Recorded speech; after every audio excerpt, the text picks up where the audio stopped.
ఎలాంటి ఓటీపీ లేకుండా ప్రజల యొక్క ఖాతాల నుండి సొమ్ము కాజేస్తున్న కొత్త రకం మోసాలు అలర్ట్ చేస్తున్న కేంద్రం. సైబర్ నేరాలను అరికట్టేందుకు భారత ప్రభుత్వం చర్యలు చేపడుతోంది. ఇలాంటి నేరాల విషయంలో కేంద్ర వినియోగదారులకు పదే పదే హెచ్చరికలు జారీ చేస్తోంది. తాజాగా మరో మోసం గురించి హెచ్చరిక జారీ చేసింది. దేశ ప్రజలను సురక్షితంగా ఉండాలని కోరింది. సైబర్ నేరాల నుంచి ప్రజలను రక్షించేందుకు హోం మంత్రిత్వ శాఖ కొత్త హెచ్చరికలు జారీ చేసింది. ఈ సందర్భంగా ప్రజలకు అవగాహన కల్పిస్తోంది. ఎలాంటి ప్రమేయం లేకుండానే వినియోగదారులకు బ్యాంక్ ఖాతాలో డబ్బులు ఖాళీ అవుతోందని కేంద్ర హోం మంత్రిత్వ శాఖ జారీ చేసిన హెచ్చరికలు చాలా సందర్భాల్లో వినియోగదారులకు ఓటీపీని అడగకుండానే బ్యాంక్ లో ఉన్న సొమ్ము ఖాళీ అవుతోంది.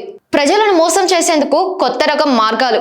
హ్యాకర్లు వ్యక్తులను ట్రాప్ చేసేందుకు ఫోన్ కు సందేశం పంపుతున్నారు. మరో మాటలో చెప్పాలంటే మీరు హ్యాకింగ్ ను నివారించాలనుకుంటే ఇలా చేయండి అంటూ ఓ మెసేజ్ వస్తుంది. ఇది ఒక సంఖ్యను కూడా ఇస్తుంది. నెంబర్ కు డయల్ చేయాలని, లేని పక్షంలో తన ఫోన్ స్విచ్ ఆఫ్ అవుతుందని మెసేజ్ ఉంటుంది. అంటే ఫోన్ వల్ల ఉపయోగం ఉండదు అని. చాలా మందికి ఇది తెలియదు, కానీ వాస్తవానికి ఇది స్కామింగ్ మార్గం. *401# అని ఏదైనా ఒక నెంబర్ కు కాల్ చేయమని మిమ్మల్ని అడుగుతారు. ఇలాంటి మెసేజ్లు వస్తే చాలా జాగ్రత్తగా ఉండాలి. ఇలా హ్యాకర్లు మెసేజ్ లో పంపుతున్న నెంబర్ కు మీరు డయల్ చేస్తే వారు ముందుగా మీ ఫోన్ కు అన్ని యాక్సెస్ కలిగి ఉంటారు. ఫలితంగా మీ ఫోన్ లో ఏం చేస్తున్నారో హ్యాకర్ లేదా స్కామర్ తెలుసుకోవచ్చు. అప్పుడు మీరు ప్రమాదంలో పడిపోతారు. అంటే మీ ఫోన్ లో ఓటీపీని పొందరు, కానీ మీ బ్యాంక్ ఖాతా సంబంధించిన పూర్తి వివరాలను వారు తెలుసుకుంటారు.